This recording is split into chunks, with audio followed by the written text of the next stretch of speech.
I was at the New York video when they shot at us. Oh, man.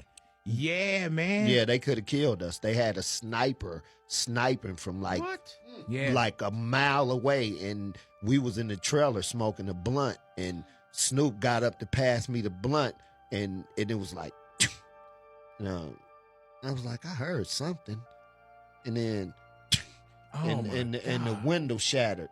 And so I grabbed Snoop and threw him on the floor, and I'm like, they shooting. And Superfly, Corrupt, everybody just got down on the floor. Security came. They was on point. They rushed us out, threw us in the truck, and got us up out of there. But they really was trying to, because they couldn't see inside the trailer. They just knew we were in the trailer. I actually stayed back after it happened, after they got us back to the hotel. That's when Snoop got mad and said all that, and he started kicking over the buildings in the video and all, because remember, it was a tribute song that they took the wrong way. Biggie, rest in peace, got on the radio, and he called his homies and said, man, I can't believe this.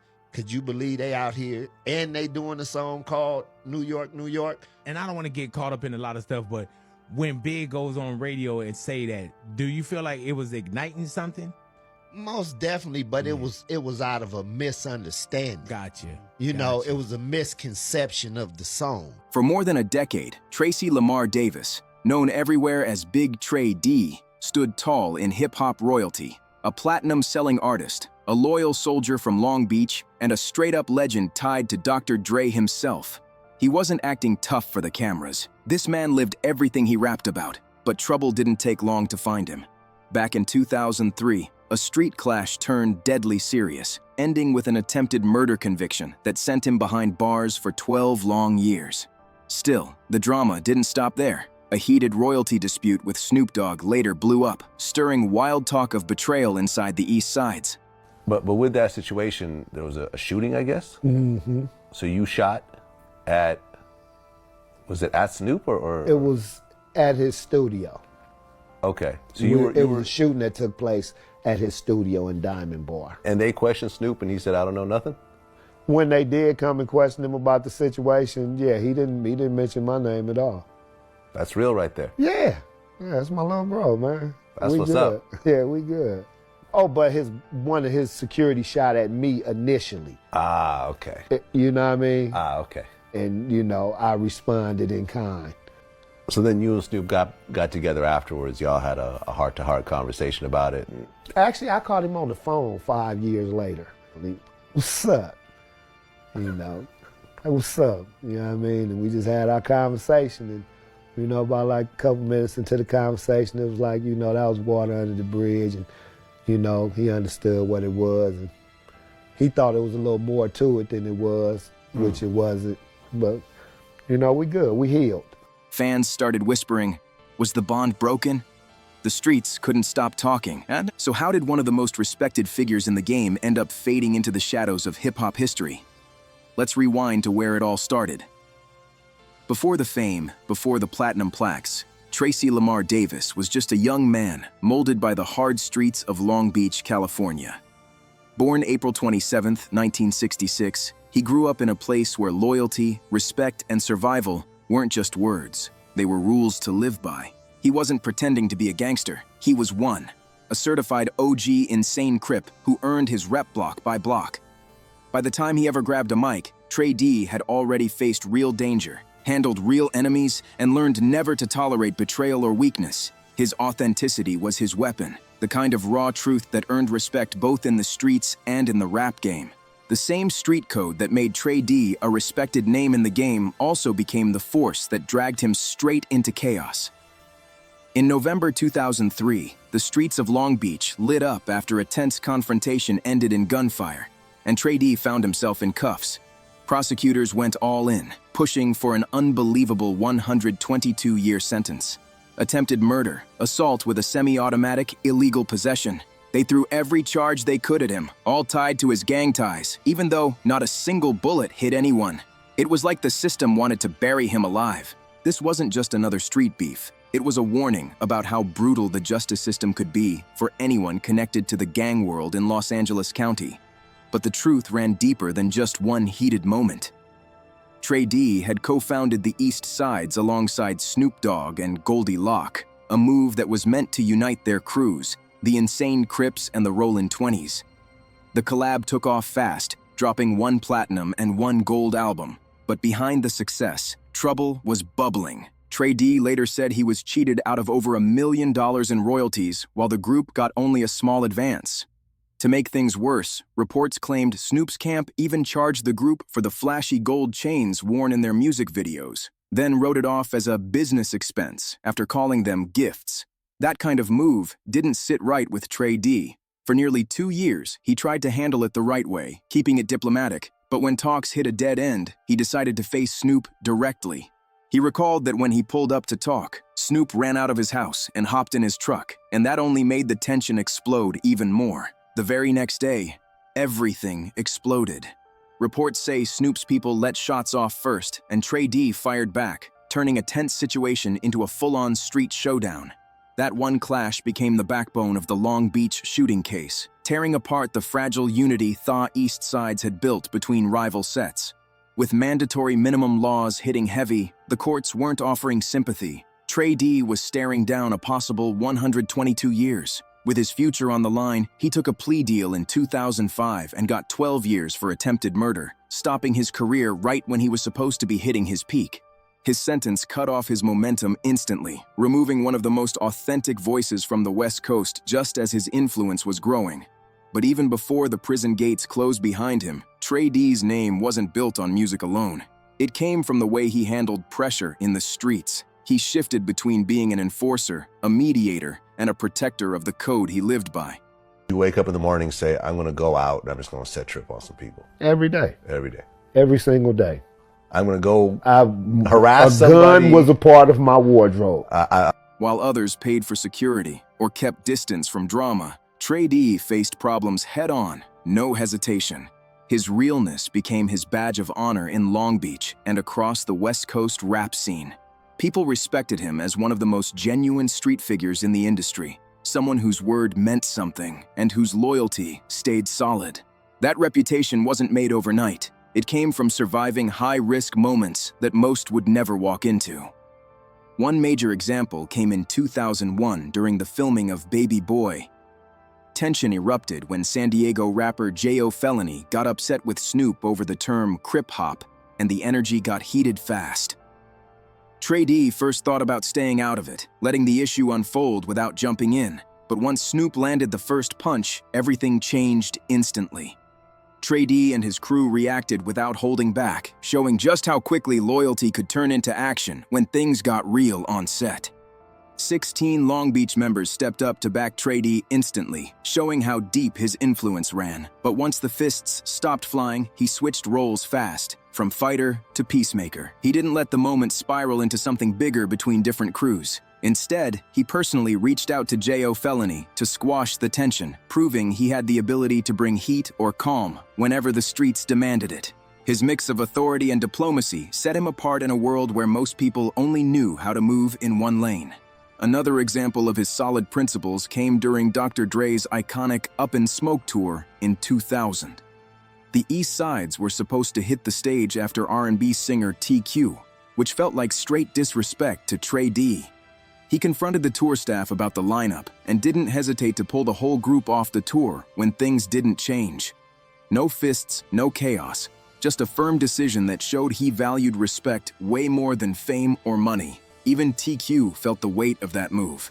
And even after serving his time, Trey Dee's dedication to the code he lived by didn't fade. Around 2017, at a party hosted by Snoop Dogg, he noticed someone known on the streets for informing trying to blend in with respected OGs. Trey Deee approached him and made it clear, no snitches belong in the presence of street veterans. His words hit hard, but instead of responding with honesty, the man sucker punched Trey Deee and knocked him into a pool.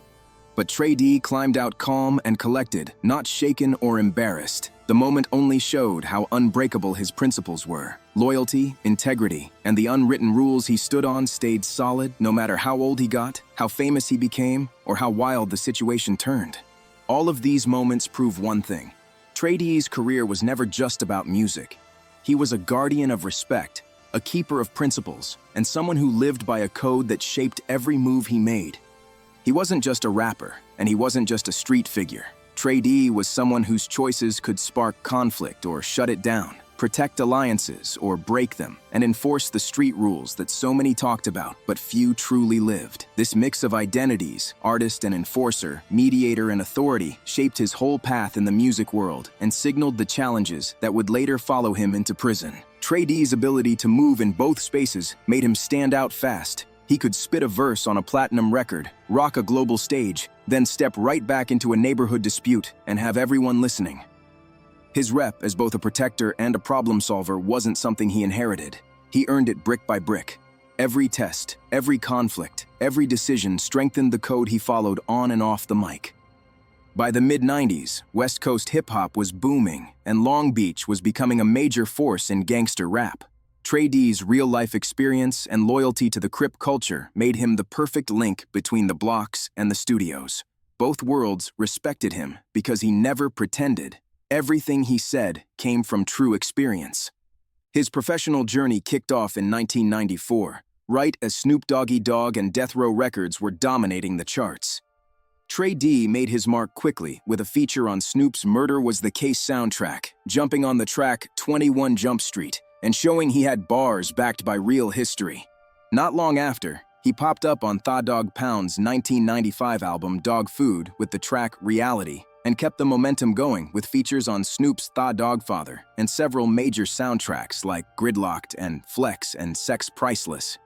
Each appearance proved he wasn't out here exaggerating stories for entertainment. He spoke on things he had lived, and the industry respected him for that. Being in Snoop's inner circle placed him right in the heart of West Coast rap's most influential era, giving him the platform to show that his authenticity wasn't a gimmick, it was who he truly was, every single day. Being in that circle also showed Deee the deeper, messier layers of the era's gang-heavy rap scene. He saw the tension between Death Row and Bad Boy up close, attending events where threats were tossed around and fights could break out at any moment. Even when he wasn't directly involved, he understood the silent rules that ran everything. Your reputation had to stay solid, and your loyalty was tested every single day. Watching figures like Nate Dogg and Corrupt handle pressure helped Deee shape his own style, mixing firmness with a sharp sense of diplomacy. What really made Deee stand out was how smoothly he moved through both worlds. He carried the raw authenticity that came from his Long Beach roots, but he also learned how to operate inside the studio, where strategy and presentation mattered just as much as street experience. Since he'd been writing rhymes since 1988, rap became more than just expression. It was a survival tool, a way to create opportunity while telling stories that couldn't be faked. He realized early on that street life by itself didn't offer a long future, but he refused to sacrifice his integrity just to fit in with the industry. That blend of real-life credibility, smart alliances, and true lyrical power put him in the perfect position for the breakthrough that would come with the Eastsides in the late 90s. By that time, Deee wasn't just another voice from Long Beach. He was someone who could influence alliances, calm situations before they got dangerous, and represent his city with real authority. As the new millennium approached, his path leveled up from respected collaborator to full commercial force. His mix of respect, connections, and presence led directly to the creation of the Eastsides, marking a turning point that would elevate his status across the entire West Coast. The Eastsidaz became a powerhouse, shaping a signature West Coast sound that hit hard in the streets while still grabbing mainstream attention. With Snoop Dogg and Goldie Locke beside him, Deee helped create tracks that mixed raw street truth with hooks anyone could vibe to. Their debut album, Snoop Dogg Presents the Eastsides, 2000, smashed expectations and went platinum, proving the world was ready for their style. Their next project, Deuces and Trays, The Old-Fashioned Way, 2001, went gold and locked their spot in hip-hop history. But the group's importance went deeper than numbers. The Eastsides represented a rare alliance between Long Beach sets that hadn't always seen eye to eye. Every music video, every performance, every business move had layers of territorial respect behind it. Deee played a major role in keeping that unity steady, making sure the collaboration stayed strong even under pressure. His influence stretched far beyond the group, too. When Dr. Dre noticed Trey Dee's authenticity and skill in 1999, he brought him onto the intro track of the legendary 2001 album, right next to Exhibit. Being the first voice heard on a project that went on to sell more than 12 million copies worldwide was massive. It wasn't just a feature, it was Dre showing respect, confirming that Trey Dee's street-forged talent earned a place alongside hip-hop's elite. Then came the worldwide tours. The Eastsides hit Europe and Asia, stepping on stages where fans rapped every single bar, even though they didn't speak the same language. In spots like Japan and Germany, entire crowds shouted verses from Snoop and the Eastsides with the same energy as fans back home. Trey Dee got to see firsthand how powerful West Coast culture was, how people thousands of miles away connected deeply with the stories he told. To him, it became clear. Their music wasn't just entertainment, it was a cultural export, a raw piece of Long Beach traveling across the globe. While the Eastsides were thriving, Trey Dee pushed his own lane too, his solo project. The General's List, 2002, showed he could stand strong without a group behind him, laying out sharp bars, tough stories, and the street-smart tone people expected from him. Every verse he dropped felt like a stamp of pride, not just for himself, but for Long Beach. But as his influence grew, the tension around him started bubbling up again. Money issues, loyalty questions, and silent pressure from the streets created a world where a single wrong move could wipe out everything he'd built. Even his closest collaborators weren't immune to misunderstandings, and Trey Dee was caught in the middle of balancing fame, respect, and responsibility. This was the moment when the events that led to his downfall started taking shape. The platinum plaques, the international shows, and the cosign from Dr. Dre were dreams for most artists. But for Trey Dee, they also marked the point where everything was about to shift. With fame came more eyes, more expectations, and more chances for conflict. At the top of his career, he was still dealing with the same real-world pressure he grew up with. Loyalty being tested, alliances getting shaky, and the streets watching every move he made. Then, everything changed in early 2005. Trey Dee went from touring overseas and performing for crowds chanting his lyrics to stepping into the harsh reality of the California prison system. After being convicted for attempted murder tied to the 2003 Long Beach shooting, he began serving a 12-year sentence at the California Men's Colony in San Luis Obispo, a sharp turn for someone who had just reached the peak of West Coast success. His confinement wasn't just about being locked up. It shook the rhythm of his career, his daily structure, and the identity he'd built through both the streets and music. Even though he avoided the original 122-year threat, the 12-year sentence still hit hard, showing how mandatory minimum laws gave almost no space for context. One moment tied to gang affiliation could wipe out everything he'd worked for. But prison became a turning point instead of a collapse. Trey Dee treated incarceration like a test, not a life sentence. He converted to Islam, finding discipline and clarity that helped him balance his past with the legacy he still wanted to build. The faith gave him structure, accountability, and a new way to handle conflict without falling into old patterns. Creatively, he refused to disappear. He dove into writing, releasing 2 novels, Streets Gone Cry, 2012, and Los Angeles Times, Urban Tales, 2013, proving his talent went far beyond rap, and music stayed at his core. Using blankets and cardboard for soundproofing, he even recorded Long Beach State of Mind, Volume 1 on a smartphone inside his cell, showing he wasn't letting prison silence his voice.